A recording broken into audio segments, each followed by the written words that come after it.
السلام علیکم، کیا حال ہے سبھی سننے والوں کا؟ امید کرتے ہیں کہ آپ سب خیریت سے ہوں گے۔ اللہ پاک آپ کو اپنے حفظ و امان میں رکھے۔ ناظرین، جنت البقیع سے جمعرات کو مردے کیوں باہر آ جاتے ہیں؟ اور اگر وہ باہر آتے ہیں تو باہر آنے کے بعد وہ کیا کرتے ہیں؟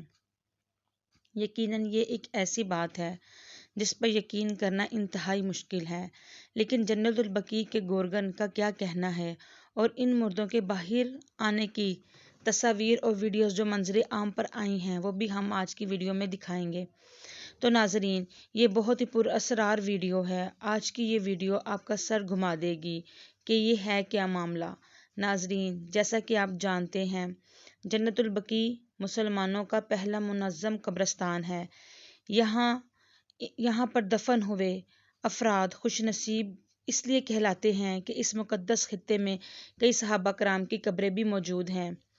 پہلے ہم آپ کو بتائیں گے کہ یہاں میت کو کس طرح دفنایا جاتا ہے۔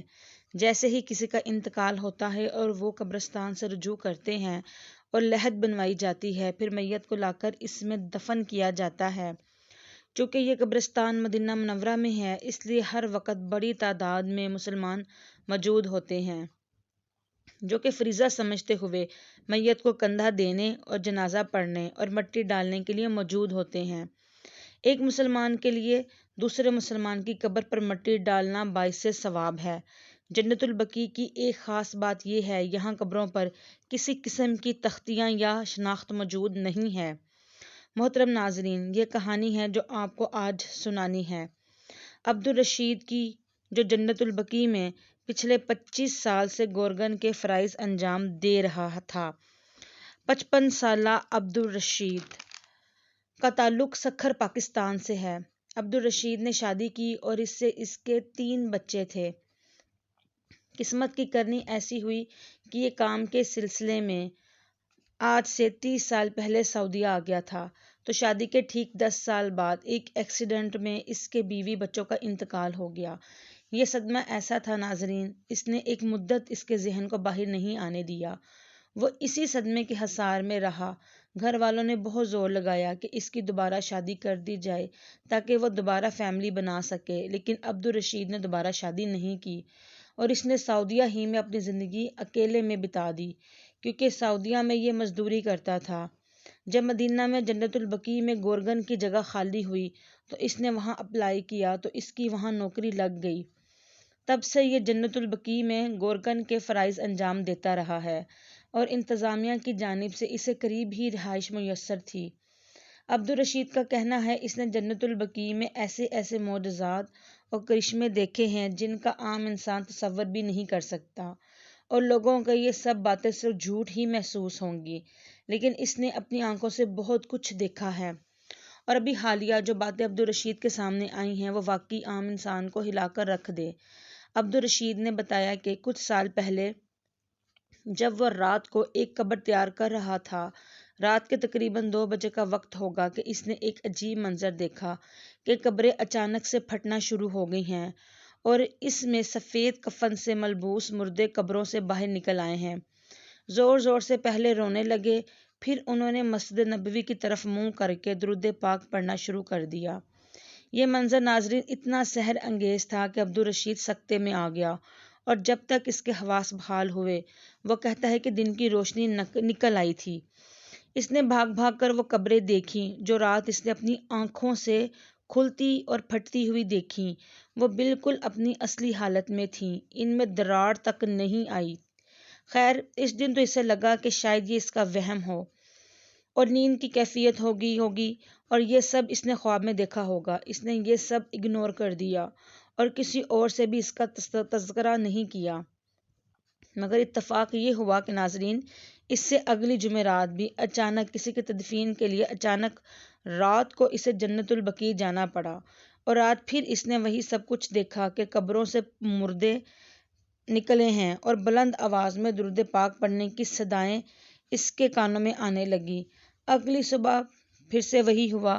اب اسے کہ لگا یہ وہم نہیں ہو سکتا، ایک ہی چیز دوبارہ کیسے وہم ہو سکتی ہے۔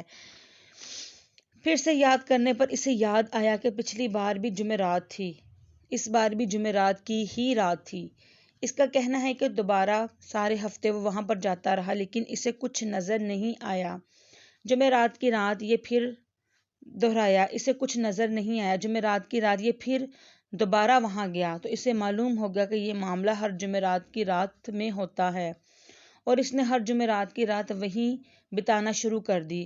پچھلے دنوں ایسا ہوا کہ ان مردوں میں سے ایک مردے نے اس کا نام لے کر پکارا کہ عبدالرشید، تم سب جان ہی چکے ہو، ہماری محفل میں چھپ چھپا کر شامل بھی ہوتے آ رہے ہو، کیوں نہیں تم ہمارے ساتھ مل کر اس محفل میں شامل ہوتے اور ہمارے ساتھ مل کر درود شریف پڑھو۔ عبدالرشید ڈر گیا اور وہاں سے بھاگ آیا۔ اس نے اگلی جمعرات کو کیمرہ ساتھ لے کر جانے کا سوچا۔ وہ یہ سب منظر کیمرے میں قید کرے گا اور لوگوں کو دکھائے گا۔ ہر جمعرات یہاں پر ایسا ہوتا ہے۔ اس رات اس نے اس منظر کی تصویریں اور درود پاک پڑھتے ہوئے ویڈیوز بھی بنائی۔ گھر آ کر اس کو دیکھا اور تسلی کی اور سو گیا۔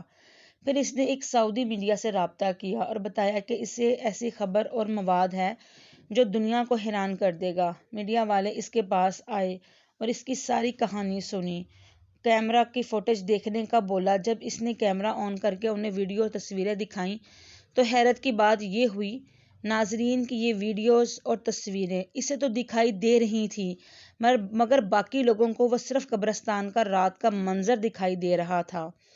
میڈیا والوں نے غصہ کیا کہ تم پاگل ہو اور ہمارا وقت ضائع کرنے کے لیے ہمیں یہاں بلایا ہے۔ اس نے کہا یہ سب کچھ مجھے تو دکھ رہا ہے، تو انہوں نے اس کی ذہنی کیفیت پر شک کیا۔